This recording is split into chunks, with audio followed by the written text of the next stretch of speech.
Assalamualaikum warahmatullahi wabarakatuh. Halo semuanya, apa kabar? Semoga semuanya dalam keadaan sehat walafiat. Nah, untuk hari ini kita akan meneruskan bahas soal pretest PPG guru mata pelajaran PPKN.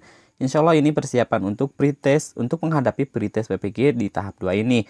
Dan ini akan membahas soal nomor 55, 56, 57, 58, 59, sampai 60. Dan materi atau subtopiknya tentang profesionalisme guru PPKN tentang konsep Undang-Undang Dasar 1945 sebagai landasan konstitusional. Yang kedua, kewarganegaraan yang berbineka tunggal ika. Dan ini disesuaikan berdasarkan kisi-kisi terbaru dari Kemendikbudristek. Oke. Nah, di sini yaitu nomor 55, 55 ya. Nomor 55, 56 sampai 57. Nah, subtopiknya atau materinya tentang konsep kajian keilmuan kewarganegaraan berlandaskan Pancasila dan Undang-Undang Dasar 1945. Sedangkan subtopik atau subpembahasannya tentang konsep Undang-Undang Dasar 1945 sebagai landasan konstitusional ya. Nah, indikatornya di sini menggambarkan konsep-konsep dasar PPKN setelah melakukan mini workshop ya. Terus juga yang selanjutnya di sini nomor 56 menggambarkan metode kajian dan dalam kewarganegaraan ya, metode kajian kewarganegaraan hukum, politik, kenegaraan, sejarah, perjuangan bangsa.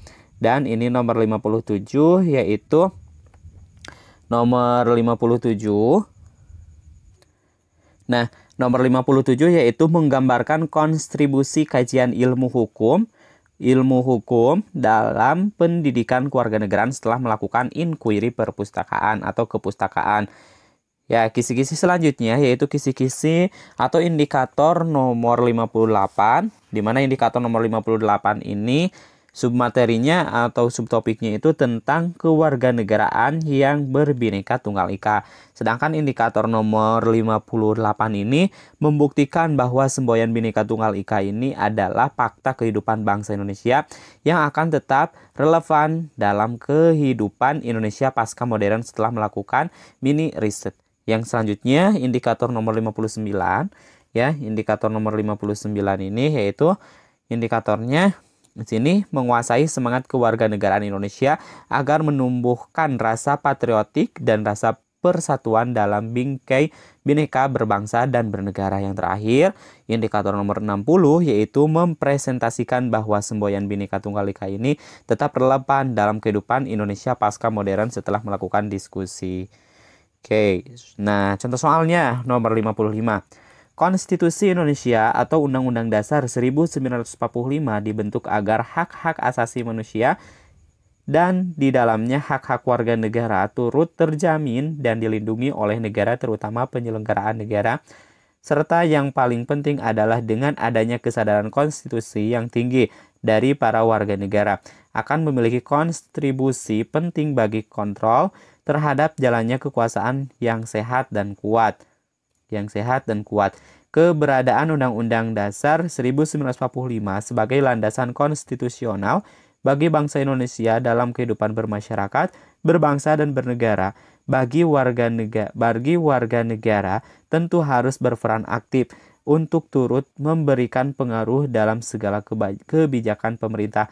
Hal ini merupakan fungsi dari A. Patriotisme, B. Nasionalisme, C. Multikulturalis, yang D. Civil society, yang E. Demokratisasi. Nah, di sini yang ditanyakan di soal ini adalah bagi warga negara tentu harus berperan aktif untuk turut memberikan pengaruh dalam segala kebijakan pemerintah. Nah, berperan aktif di sini yaitu merupakan fungsi dari masyarakat madani ya, dari masyarakat madani. Masyarakat madani ini disebut juga dengan civil society. Jawabannya adalah yang D, Oke, ini adalah pembahasannya. Nah, elemen civil knowledge atau civil pengetahuan, ya, pengetahuan kewarganegaraan, elemen civil knowledge ini menjelaskan kepada kita bahwa seorang warga negara harus mengetahui dan memahami bahwa pemerintah pada dasarnya kedudukannya terbatas, bahkan termasuk penyebaran dan pembagian kekuasaan yang dilakukan juga terbatas. Disinilah sebenarnya fungsi warga negara yang tergabung dalam civil society, ya, di mana civil society ini memiliki peran advokasi dalam sosial atau kontrol terhadap pemerintahan. Nah, konsep seperti ini sesungguhnya adalah cita-cita keberadaan dari masyarakat madani dan good government atau pemerintahan yang baik, yang berupaya menyelaraskan peran dan partisipasi antara warga negara dengan negara dalam konteks hukum. Hal ini pula menjadi wujud aktualisasi PPKN sebagai wahana pendidikan hukum. Oke, soal berikutnya nomor 56. Konstelasi atau tatanan psikososial kebijakan kewarganegaraan dalam konteks kehidupan negara-negara Indonesia pada dasarnya bersumbu pada nilai dan moral Pancasila sebagai dasar negara dan ideologi nasional yang dilembagakan dalam tatanan nilai dan norma konstitusional Undang-Undang Dasar Negara Republik Indonesia tahun 1945 didukung dengan komitmen kolektif bernegara kesatuan Republik Indonesia dan diwujudkan negara semangat harmoni dalam keberagaman sesuai dengan kandungan Manawi Sloka Bhinneka Tunggal Ika. Nilai-nilai yang diambil dari semangat perjuangan bangsa Indonesia sejak dulu dalam melahirkan 4 konsensus Indonesia merupakan tugas PPKN dalam menerapkan metode titik-titik. A. Value normatif. B. Value inclusion. C. Value kultur. D. Value of Pancasila. E. Value of Constitution. Kira-kira pilihan jawaban yang tepat adalah, ya, jawaban yang tepat bahwasanya nilai-nilai yang diambil dari semangat perjuangan bangsa Indonesia sejak dulu ini yang melahirkan 4 konsensus bangsa Indonesia ini disebut juga dengan menerapkan metode value inclusion. Oke, ini penjelasannya, ya.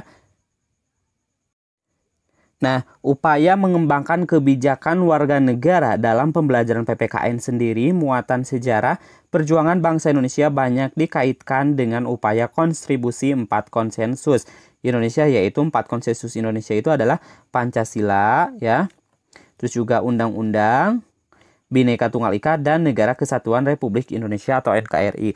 Nah, keempat konsensus ini secara substansif merupakan tradisi perennialisme PPKN dan secara praktis merupakan wujud dari tradisi esensialisme, progresivisme,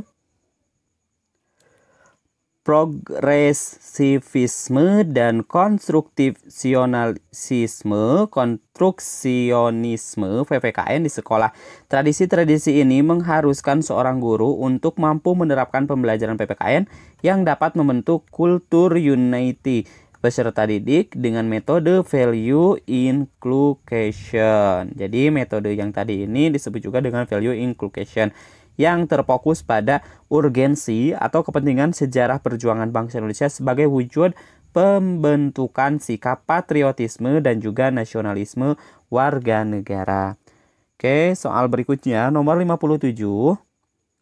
Secara adaptif menerapkan tradisi filosofis yang salah satunya menekankan pada transfer imperatif norma-norma Undang-Undang Dasar 1945 sebagai suatu tradisi perennialisme materi pembelajaran PPKN di sekolah. Tradisi perennialisme materi PPKN yang bersumber dari norma-norma Undang-Undang Dasar 1945 secara implisit perlu tercermin ke dalam kompetensi dasar pada kurikulum PPKN. Hal ini sebagai wujud spirit kewarganegaraan yang tercermin dari norma-norma Undang-Undang Dasar 1945 sebagai landasan konstitusional dalam kehidupan bermasyarakat, berbangsa, dan bernegara. Internalisasi dan sosialisasi norma-norma Undang-Undang Dasar 1945, sehingga dalam hal ini PPKN memiliki peran yang sangat vital untuk mewujudkan prinsip titik-titik. A. Pancasilais, B. Negara Kesatuan Republik Indonesia, C. Demokrasi Pancasila, D. Bhinneka Tunggal Ika, E. Rule of Law. Kira-kira pilihan jawaban yang tepat adalah, nah yang ditanyakan di soal ini adalah wujud dari spirit kewarganegaraan ya. Wujud dari spirit kewarganegaraan yang tercermin tentunya dalam norma-norma Undang-Undang Dasar 1945 sebagai landasan. Nah, ini yang paling penting adalah sebagai landasan konstitusional. Ini merupakan wujud dari prinsip rule of law. Jawabannya adalah yang E. Nah, penjelasannya, Konstitusi Indonesia atau Undang-Undang Dasar 1945 dibentuk agar hak-hak asasi manusia dan di dalamnya hak-hak warga negara turut terjamin dan dilindungi oleh negara, terutama penyelenggaraan negara, serta yang paling penting adalah dengan adanya kesadaran konstitusi yang tinggi dari para warga negara akan memiliki kontribusi penting bagi kontrol terhadap jalannya kekuasaan yang sehat dan kuat. Nah, konsep seperti ini sungguhnya adalah cita-cita keberadaan dari masyarakat madani dan good government atau pemerintahan yang baik ya, pemerintahan yang baik yang berupaya menyelaraskan peran dan partisipasi antara warga negara dengan negara dalam konteks hukum. Hal ini pula menjadi wujud aktualisasi PPKN sebagai wahana pendidikan hukum. Substansi PPKN yang bersumber dari Undang-Undang Dasar 1945, Negara Kesatuan Republik Indonesia sebagai hukum dasar yang menjadi landasan konstitusional kehidupan bermasyarakat bernegara atau disebut juga rule of law, di mana rule of law ini adalah prinsip hukum yang menyatakan bahwa negara harus diperintah oleh hukum dan bukan sekedar keputusan pejabat-pejabat secara individual. Jadi harus taat hukum, bukan berasal dari para pejabat-pejabat yang secara keputusannya itu secara individual. Nah, prinsip tersebut biasanya merujuk kepada pengaruh dan wewenang hukum dalam masyarakat, terutama sebagai pengatur perilaku, termasuk perilaku para pejabat pemerintahan. Oke, soal berikutnya nomor 58. Indonesia dikonsepsikan dan dibangun sebagai multikultural nation state dalam konteks negara kebangsaan Indonesia modern, bukan sebagai monokultur nation state. Hal ini dapat dicermati dari dinamika praktis kehidupan bernegara Indonesia sejak proklamasi kemerdekaan Indonesia tanggal 17 Agustus 1945 sampai saat ini dengan mengacu pada konstitusi yang pernah dan sedang berlaku, yakni Undang-Undang Dasar 1945, Kontribusi RIS 1949, dan Undang-Undang Dasar Sementara 1950, serta praksis kehidupan bernegara dan bermasyarakat yang menjadi dampak langsung dan dampak pengiring dari berlakunya setiap konstitusi serta dampak perkembangan internasional pada setiap zamannya itu. Nah, secara historis filosofis bahwa multikulturalisme Bhinneka Tunggal Ika Indonesia terpatri atau tersemat ke dalam nilai-nilai filosofis bangsa Indonesia yaitu Pancasila. Nah, komitmen warga negara untuk berbhinneka Tunggal Ika adalah komitmen yang berfokus pada A. Kehidupan bermasyarakat, berbangsa dan bernegara yang utuh dan kohesif secara nasional dan harmonis dalam pergaulan antar bangsa. B. Kehidupan bermasyarakat, berbangsa dan bernegara yang eksekutif secara nasional dan harmonis dalam pergaulan bangsa. C. Kehidupan yang berlandaskan pada konstitusi. D. Kehidupan yang bersumber dari salah satu nilai Pancasila. E. Kehidupan meletakkan pondasinya pada nilai-nilai adat. Nah, yang ditanyakan di soal ini adalah komitmen ya. Komitmen warga negara untuk berbhinneka tunggal ika ini adalah komitmen yang berfokus pada apa? Nah, di sini kira-kira pilihan jawaban yang tepat adalah yang mana? Ya, jawaban yang tepat adalah kehidupan masyarakat. Nah, yang A ada kehidupan masyarakat, yang B ada kehidupan masyarakat berbangsa dan bernegara, oke. Yang utuh dan kohesif ya. Yang utuh dan kohesif serta secara nasional dan harmonis dalam pergaulan antar bangsa. Jawaban yang paling tepat adalah yang A. Oke, pembahasannya, substansi yang bersumber dan atau berkaitan erat dengan konsep atau makna Bhinneka Tunggal Ika sebagai wujud komitmen keberagaman kehidupan bermasyarakat, berbangsa dan bernegara yang utuh dan kohesif secara nasional, dan harmonis dalam pergaulan antar bangsa. Nah, substansi ini tidak lepas dari faktor demografis, geografis, dan sistem sosial negara Indonesia yang multikultur atau keberagaman, sehingga PPKN merupakan program yang tepat untuk mengembangkan komitmen warga negara berbineka tunggal ika secara harmonis. Soal nomor 59, urgensi lain pentingnya peran PPKN dalam membentuk kultur unity warga negara yang sadar dan paham akan sejarah bangsanya dengan metode value inculcation. Sejarah bangsanya adalah pengetahuan sejarah bangsanya sendiri mampu membentuk rasa patriotisme dan nasionalisme. Rasa patriotisme dan nasionalisme akan terbentuk jika seorang warga negara mengetahui dan memahami betul akan sejarah bangsanya, dan jika sebaliknya maka akan berdampak pada menurunnya tingkat patriotisme dan nasionalisme. Hal ini disebut juga sebagai titik-titik. A. Paradigma individual identity. B. Paradigma individual nation identity. C. Paradigma nasionalisme. D. Paradigma nation identity. E. Paradigma konservatif. Jawaban yang paling tepat adalah, nah, di sini kan yang ditanyakan di soal ini adalah rasa patriotisme dan rasa nasionalisme ini akan terbentuk jika seorang warga negara ini mengetahui atau memahami betul akan sejarah bangsanya. Nah, jika sebaliknya, kalau tidak seorang warga ini tidak mengetahui dan memahami betul akan rasa nasionalisme dan patriotisme ini, maka akan berdampak pada menurunnya tingkat patriotisme dan nasionalisme. Maka hal ini disebut juga sebagai paradigma individual nation identity. Jawabannya adalah yang B. Oke, pembahasannya.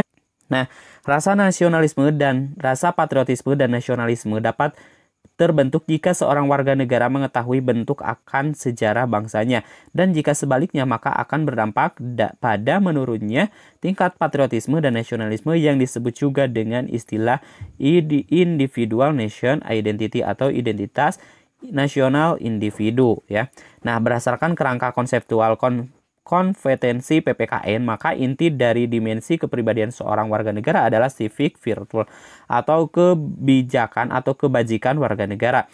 Nah, kebajikan kewarganegaraan atau kebijakan kewarganegaraan ini sangat terkait dengan dasar filsafat negara dan ide dasar yang diyakini, dijunjung tinggi, dan diwujudkan sebagai kepribadian yang tentunya berbeda dari negara yang satu ke negara yang lainnya.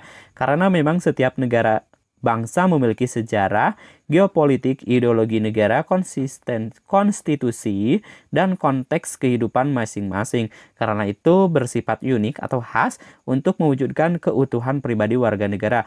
Nah, yang diperlukan yaitu proses pendidikan yang secara koheren atau secara utuh, mengembangkan keenam dimensi psikologis tersebut melalui kompetensi inti yang berfungsi sebagai elemen pengorganisasi atau organization element, ya.